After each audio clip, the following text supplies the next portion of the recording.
April 30th, 1945. Berlin is burning. You can hear artillery from 3 directions at once. Your hands are shaking, not from fear.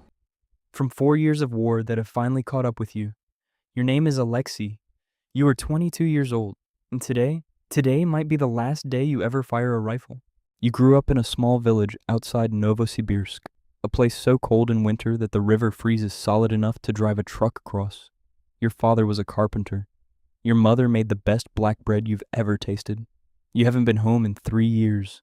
You were drafted in 1942 when you were 19. You remember the day clearly. It was August, the wheat was tall, and a man in a uniform came to your door before sunrise. Your mother didn't cry, not in front of you. That made it worse somehow. By the time you reached your unit, Stalingrad was already a name that meant something terrible. You didn't talk about it much. You didn't talk about the places that had eaten your friends. You fought at Kursk. You crossed the Dnieper River. You walked through Poland in boots so worn you could feel the frozen ground through the soles. And now you are here, in Berlin, the city you had only seen in photographs captured from dead German soldiers. Nothing prepares you for Berlin. Even destroyed, even burning, it is enormous.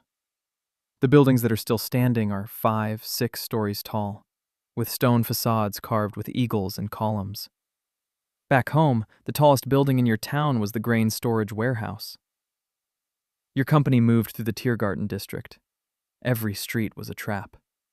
The Germans had turned apartment buildings into fortresses, windows blocked with furniture and sandbags, snipers on every roof.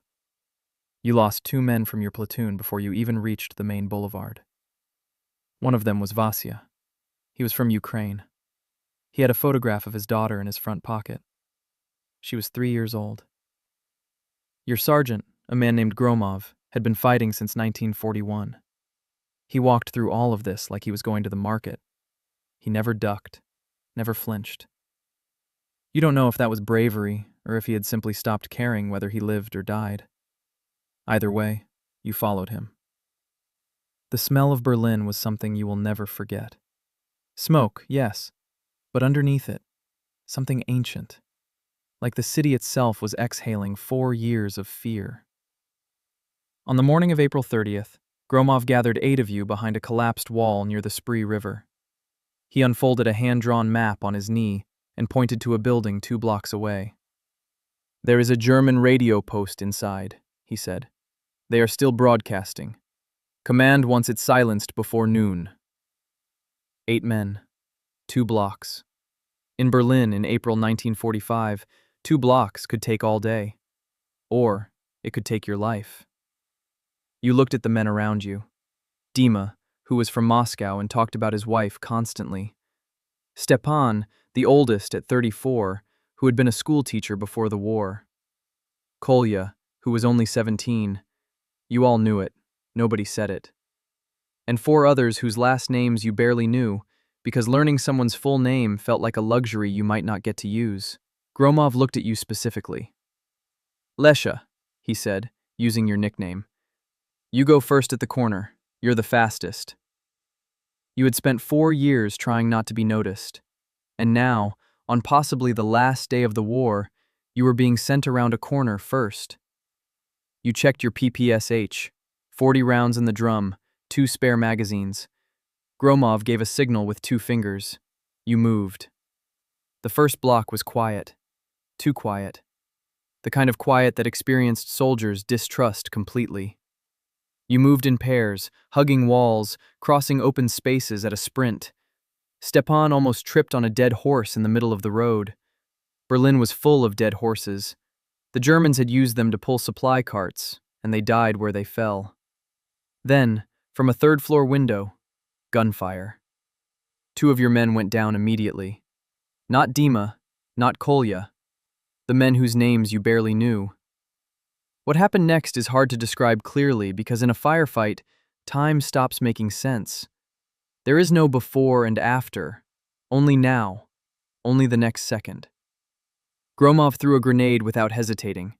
You fired at the window. Stepan moved left, more shooting from a doorway. Kolya screamed something you couldn't understand. You made it to the building. There were 4 Germans inside the radio post. 2 surrendered immediately.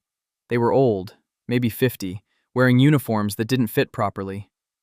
Volkssturm, the last desperate conscripts. One of them was crying. The third tried to run and was shot. The fourth sat at the radio equipment calmly, finished a sentence he was transmitting, then put his hands up slowly. He looked at you directly. He couldn't have been older than you were. Gromov destroyed the equipment with the butt of his rifle. It took 11 minutes. You lost 2 men. Outside, somewhere to the south, you heard a massive explosion. Then cheering. You found out later that Hitler had died that morning, in a bunker less than a kilometer from where you were fighting. You didn't feel what you expected to feel. You thought you would feel triumph, victory, the weight lifting from 4 years of surviving. Instead, you sat on a piece of broken concrete and looked at your hands and thought about Vasya's daughter and the 2 men whose names you barely knew, and whether anyone had written down their names yet. Kolya sat next to you. He had a cut above his eye that he hadn't mentioned during the whole operation. He was pressing a dirty cloth against it. "Do you think it's really over?" he asked you. "Almost," you said. Gromov walked past without stopping. "On your feet," he said. "There's still a city to take." He was right. The war officially ended 8 days later, on May 8th. But in those 8 days, thousands more people died. In Berlin, in Prague, in the forests of Austria. Wars don't end cleanly. They unravel slowly, like old cloth. You made it home in September 1945. The wheat harvest was already over. Your mother was thinner. Your father had aged 10 years in 3. You didn't talk about the war for a long time. Not because it was too painful, though it was, but because you didn't know how to translate what you had seen into words that made sense at a dinner table. Of the roughly 8.7 million Soviet soldiers who died in World War II, most were between the ages of 18 and 25. They came from farms and factories and schools. They had plans that got interrupted. They had people who waited for them. Alexei is a fictional character, but his story is built from the real accounts of Soviet veterans who fought in the Battle of Berlin. The First Belarusian Front alone had over 900,000 soldiers. Each of them had a name. Most of them had a mother who made good bread. If you want to understand a war, any war, don't start with the generals. Start with the 22-year-old who was fastest at the corner. If this video made you feel something, subscribe. Next week, a different war, a different soldier. The same question. What does it actually feel like to be there?